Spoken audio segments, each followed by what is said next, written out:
जी हाँ, नमस्कार। सियासत संभावनाओं का खेल है। सियासत में संभावना के द्वार कभी बंद नहीं होते। बिहार के वरिष्ठ पत्रकार हैं नीरज सिंह। नीरज सिंह ने एक सवाल रखा कि 17 वर्षों के बाद दिल्ली विधानसभा चुनाव में भाजपा अकेले वापसी कर सकती है, तो क्या बिहार में कांग्रेस अपने 35 वर्षों से छीनी सत्ता की वापसी अकेले नहीं कर सकती? जवाब भी आए। जवाब बहुतेरे हैं, लेकिन एक आध सुन लीजिए। कांग्रेस में जयचंद ही जयचंद भरे पड़े हैं। जयचंद का उल्लेख सियासत में अगर किया जाता है, उपमा दी जाती है, तो किस रूप में दी जाती है उसको आप बखूबी समझते हैं। लोभी, स्वार्थी, सत्तालोलुप और निचले स्तर के लोग जो कांग्रेस के लिए मुसीबत हैं। फिर एक सवाल है, उसका जुड़ता जवाब है कि वैसे बिहार कांग्रेस भी नहीं चाहती कि हम आगे बढ़ें। कांग्रेस में नेता नहीं, सब दलाल हैं। दलाल शब्द का उपयोग हो सकता है कि थोड़ी अतिशयोक्ति लगे, लेकिन जो सियासत का स्तर है, सियासत में जिस तरीके से बातें कही सुनी जाती है और सियासत के लिए जो आम समझदारी विकसित हुई है, तो उसमें कुछ ऐसा नहीं है कि इसको अपमानजनक माना जाए। और वैसे भी जो दलाल शब्द है, तो आज की तारीख में तो ये असामान्य तो हो ही नहीं सकता, इसको स्वीकारता है। तो जो मैंने बातें की उससे अलग जो कुछ हो रहा है, जो कुछ दिख रहा है, बिहार में लोकसभा चुनाव विधानसभा के चुनाव होने हैं। राहुल गांधी अपेक्षा के उलट लगातार बिहार आना जाना कर रहे हैं। अभी इसी वर्ष 2 बार आ गए, अभी आगे आने की योजना है। प्रधानमंत्री इसी महीने आएंगे, तो फिर उसके बाद कहा जा रहा है कि पीछे से राहुल गांधी का भी कार्यक्रम है। राहुल गांधी की देखरेख में कथित रूप से बिहार को लेकर कई प्रयोग भी हो रहे हैं। उसमें आप देखेंगे कि जदयू के पुराने नेता, पत्रकार, पूर्व राज्यसभा सदस्य अली अनवर और उनके साथ माउंटेन मैन के नाम से मशहूर स्वर्गीय दशरथ मांझी के पुत्र की कांग्रेस में एंट्री। फिर महान स्वतंत्रता सेनानी, बिहार के पहले स्वास्थ्य मंत्री, और उनकी जो एक खास बात है, यह बता दूं कि शराबबंदी को लेकर, बिहार में शराबबंदी को लेकर नीतीश कुमार की चर्चा होती है। पक्ष में विपक्ष में उसके प्रभाव को लेकर बातें कही जाती है, लेकिन बिहार में जो पहली शराबबंदी हुई थी वह जगलाल चौधरी के मंत्री रहते ही हुई थी।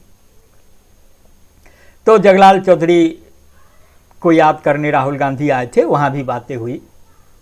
तो माना जा रहा है कि बिहार की सियासत को लेकर राहुल गांधी देर से ही सही संजीदा हुए हैं, और उनकी संजीदगी में पत्रकार नीरज सिंह के इस सवाल का जवाब ढूंढा जा सकता है कि 17 वर्षों के बाद दिल्ली में भाजपा सत्ता में वापसी कर सकती है, तो कांग्रेस बिहार में 35 वर्ष बाद ही सही क्यों नहीं कर सकती? आप देखेंगे कि हाल ही कांग्रेस ने उड़ीसा की कमान नए चेहरे के हाथ में दी है। भक्तचरण दास को उड़ीसा का प्रदेश अध्यक्ष बनाया गया है। तो कहा जा रहा है कि लंबे समय से जो बिहार में कांग्रेस का सांगठनिक ढांचा जीर्ण शीर्ण हो चुका है, तो उसको पुष्टअप करने के लिए, मजबूती देने के लिए यहाँ भी नेतृत्व परिवर्तन जरूरी है। और इस बात से अब राहुल गांधी भी इत्तेफाक रखने लगे हैं। तो आश्चर्य नहीं कि अब उड़ीसा के बाद बारी बिहार की ही है और बिहार में कांग्रेस की कमान नई चेहरे के हाथ में होगी। तो जाहिर है कि जो अभी लंबे समय से अध्यक्ष की कुर्सी पर जमे हैं अखिलेश प्रसाद सिंह, तो उनकी विदाई हो जाएगी। अभी भी जो जातीय समीकरण साधे जाते हैं तो उसमें उत्तर प्रदेश और बिहार में कांग्रेस की कमान एक ही जाति के हाथ में है। जाति मतलब भूमिहार जाति, अखिलेश सिंह भूमिहार जाति से आते हैं और वहाँ जो अजय राय होते हैं उत्तर प्रदेश में, तो भी भूमिहार बिरादरी से ही हैं।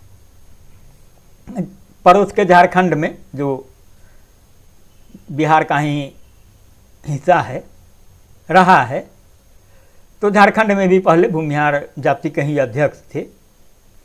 तो अब राहुल गांधी ने अखिलेश सिंह को बिहार कांग्रेस अध्यक्ष की कुर्सी से हटाने का मन बना लिया है, ऐसा कांग्रेस के लोग भी कहने लगे हैं। राहुल गांधी का जो फोकस है बिहार को लेकर के, तो उसमें अति पिछड़ा और दलित पर फोकस है। आपको याद होगा कि दलित आधार वोट रहा है कांग्रेस का। राहुल मुस्लिम कार्ड भी खेल सकते हैं और उसके संकेत है कि अली अनवर की जो एंट्री हुई, तो जो नाम चल रहे हैं उसमें कहा जा रहा है कि दलित को ही जिम्मेदारी दी जा सकती है अध्यक्ष की। तो जो नाम है उसमें दो नाम आ रहे हैं, एक राजेश राम का है और एक प्रतिमा दास का। राजेश राम रेस में आगे बताए जा रहे हैं, माने जा रहे हैं। राजेश राम कुटुंबा से विधायक हैं, जबकि प्रतिमा दास भी विधायक होती हैं, वह राजा पाकर क्षेत्र से विधायक हैं। जहाँ तक मुस्लिम चेहरे का नाम लिया जा रहा है तो उसमें सांसद तारिक अनवर का नाम लिया जा रहा है। शकील उल जमा अंसारी की भी चर्चा है। तारिक अनवर जाना पहचाना नाम है, शकील उल जमा भी जाना पहचाना नाम है। तारिक अनवर पुराने शख्सियत राजीव गांधी के ज़माने के दौर से, एक उस अंतराल को छोड़ दे जब शरद पवार की अगुवाई में वो संगमा थे, शरद पवार तारिक अनवर, ये लोग सोनिया गांधी के विदेशी मूल का मुद्दा बनाकर कांग्रेस से अलग हुए थे, फिर बाद में आ गए कांग्रेस में। तो तारिक अनवर कटिहार से अभी सांसद हो, इधर उधर करते रहे लेकिन अभी अस्थायी रूप से हैं। और अभी हाल में उन्होंने कुछ टिप्पणी भी की है बिहार कांग्रेस को लेकर, बिहार में मजबूती को लेकर के। तो तारिक अनवर केंद्रीय मंत्री भी रहे हैं और शकील उल जमा जो हैं वो बिहार में भी मंत्री रहे हैं। एक कहा जा रहा है कि आधी आबादी पर फोकस करने को लेकर के हो सकता है कि महिला को भी प्रदेश अध्यक्ष की कमान दी जाए, तो उसमें एक नाम आ रहा है रंजीता रंजन का। रंजीता रंजन राज्यसभा की सदस्य हैं, सुपरिचित हैं, सांसद भी रही हैं। और रंजीत रंजन पप्पू यादव की पत्नी होती हैं। पप्पू यादव पूर्णिया के सांसद हैं, अभी निर्दलीय हैं। आपको पता होगा कि वे अपनी पार्टी चला रहे थे, बाहुबल के धनी माने जाते रहे हैं, कई केस हुए, लंबी जेल यात्राएं भी की, तो विधायक रहे, सांसद रहे। तो इधर उधर भटकते हुए अपनी पार्टी चला रहे थे। पिछले लोकसभा चुनाव से पूर्व बेटे के साथ कांग्रेस में शामिल हुए। पत्नी पहले से कांग्रेस में थी, टिकट की बात थी, लेकिन कहा जाता है कि लालू जी ने अरंगा लगा दिया। उनको लगा कि पप्पू यादव का उभार तेजस्वी के लिए परेशानी का सबब बन सकता है, तो राजद ने अपने कोटे में सीट ले लिया, बीमा भारती से उम्मीदवार बीमा भारती को बनाया। लेकिन पप्पू यादव निर्दलीय थे, चुनाव जीत गए। तो अभी हैं निर्दलीय, लेकिन कांग्रेस के लिए ही काम कर रहे हैं। अभी आप देखे होंगे कि दिल्ली में भी कांग्रेस प्रत्याशियों के लिए वोट मांगे, झारखंड में भी किया प्रचार उचार। तो अगर ऐसा होता है, अखिलेश प्रसाद सिंह की छुट्टी हो जाती है, तो कांग्रेस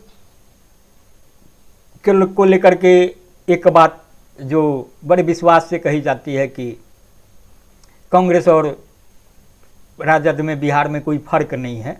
कांग्रेस एक अलग दुकान है, राजद अलग दुकान भले है, लेकिन उसके मालिक, कांग्रेस रूपी दुकान जो है उसके मालिक बिहार में लालू प्रसाद ही हैं। वो जो चाहते हैं, जैसे चाहते हैं, किसको अध्यक्ष बनना है, नहीं बनना है, किसको उम्मीदवारी मिलनी है, तमाम चीज़ें।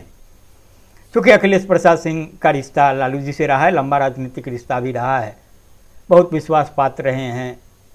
उनके लालू राबड़ी की सरकार में मंत्री रहे, जब लालू जी की पार्टी केंद्र सरकार में शामिल हुई तो वहाँ भी मंत्री बनने का मौका मिला। तो अगर अखिलेश प्रसाद सिंह की विदाई हो जाती है तो यह भी एक नई बात होगी, देखने वाली बात। तो चर्चा कर ले अखिलेश प्रसाद सिंह की। तो एक कहावत है ना कि रिकॉर्ड बनाना अच्छा होता है, शर्त यह है कि रिकॉर्ड अच्छा हो, क्योंकि रिकॉर्ड तो बुरे भी बनते हैं। तो अखिलेश प्रसाद सिंह के नाम से भी रिकॉर्ड बनने वाला था और बना भी पिछले लोकसभा चुनाव के दौरान। डॉक्टर अखिलेश प्रसाद सिंह का हालांकि अपना अच्छा रिकॉर्ड रहा है, बिना चुनाव लड़े संसद में दूसरा कार्यकाल चल रहा है। दूसरे कार्यकाल वाले तो और भी सांसद हैं, लेकिन इनका रिकॉर्ड इसलिए अच्छा है कि इनकी पार्टी कांग्रेस के विधायकों की संख्या कभी इतनी नहीं रही कि अपने दम पर राज्यसभा जा सके। दूसरे दल की मदद से लगातार 2 बार राज्यसभा जाने वाले ये झारखंड के संभवतः पहले सांसद। 2009 के लोकसभा चुनाव में हारने के बाद 2014 के लोकसभा चुनाव में भी इन्हें हार का सामना करना पड़ा था। 2009 में पूर्वी चंपारण में मात खा गए, 2014 में क्षेत्र बदल लिया, पूर्वी चंपारण से मुजफ्फरपुर आ गए, यहाँ भी हार का सामना करना पड़ा। तो 2 पराजय के बाद लोकसभा चुनाव में, विधानसभा चुनाव में भी भाग आजमाया, वहाँ भी तकदीर ने साथ नहीं दिया। तरारी से चुनाव लड़ रहे थे, वहाँ भाकपा माले के सुदामा प्रसाद ने हरा दिया। सुदामा प्रसाद अभी आरा से सांसद होते हैं, तो उन्हें पूर्व केंद्रीय मंत्री को हराया था भाजपा के। तो जो हार का सिलसिला चल रहा था, तो उससे त्रस्त होकर अखिलेश प्रसाद सिंह ने प्रत्यक्ष माने सीधे तौर पर चुनावी अखाड़े में उतरने का मुँह त्याग दिया। 2018 में राज्यसभा चले गए। इससे पहले 2005 के फरवरी के चुनाव में उनकी पत्नी आरजेडी से चुनाव लड़ी थी, वह भी हार गई। अक्टूबर में भी विधानसभा का चुनाव हुआ तो मैडम नहीं लड़ी। उसके अगले विधानसभा चुनाव में भतीजा कांग्रेस उम्मीदवार के नाते चुनाव हार गया।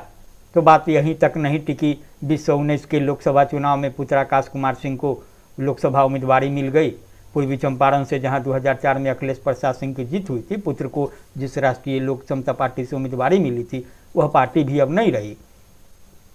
तो 2024 में पुत्र आकाश को उम्मीदवारी मिली। वो कहते हैं कि राजद अध्यक्ष लालू प्रसाद ने सजायाफ्ता पूर्व सांसद प्रभुनाथ सिंह के पुत्र पूर्व विधायक रणधीर सिंह को हाशिए पर धकेल कर आकाश कुमार सिंह को महाराजगंज से कांग्रेस के लिए उम्मीदवारी सुनिश्चित करा दी। महाराजगंज में आकाश कुमार सिंह की जीत नहीं हुई। तो अगर जीत होती तो एक रिकॉर्ड बनता, और रामविलास पासवान का जो रिकॉर्ड रहा है। आपको पता होगा कि 20 से मृत्यु तक रामविलास पासवान राज्यसभा के सदस्य थे। उसी अवधि में उनके पुत्र चिराग पासवान लोकसभा के सदस्य थे। तो अगर राज्यसभा के सदस्य अखिलेश प्रसाद सिंह थे पुत्र सांसद, तो रामविलास पासवान का जो रिकॉर्ड है वो कर लेते। बहरहाल सियासत है। देखिए अखिलेश प्रसाद सिंह की विदाई होती है या नहीं होती है, और पत्रकार नीरज सिंह का यह सवाल जवाब पाता है कि नहीं पाता है कि 17 वर्षों के बाद विधानसभा चुनाव में भाजपा आ सकती है। तो क्या बिहार में कांग्रेस अपने 35 वर्षों का वनवास खत्म कर वापस सत्ता में अकेले नहीं लौट सकती है? देखिए, समय का इंतजार करिए। बहरहाल इतना ही। नमस्कार।